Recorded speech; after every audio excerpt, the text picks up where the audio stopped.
আসলে এবার পয়লা বৈশাখ মানে চারুকলাতে তো আমি আসি আজকের থেকে না, বিগত বহু বছর ধরে আমার জন্ম এই পুরান টাউনে, বাট এরকম খালি এই জীবনের প্রথম দেখলাম। লোকজন নাই, একদম নীরব। মানে একটা চারুকলার যে একটা মানুষের আগের দিন পয়লা বৈশাখে আগের দিন যে আসতো, যে পয়লা বৈশাখ উপভোগ করা যেত, মানে চৈত্র সংক্রান্তি, সেটা নাই।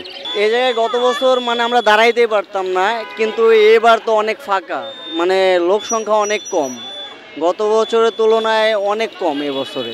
বিক্রি সেরকম ভালো না, মানে আগের মতন লোক নাই।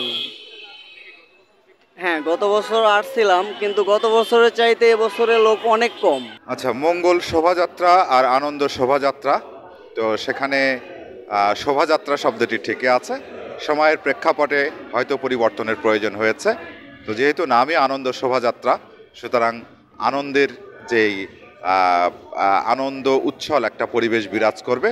সবাই স্বতঃস্ফূর্তভাবে আনন্দের সাথে উৎসব মুখর পরিবেশে আগের চেয়ে আরও বেশি অংশগ্রহণ করবে, এটি আমার বিশ্বাস।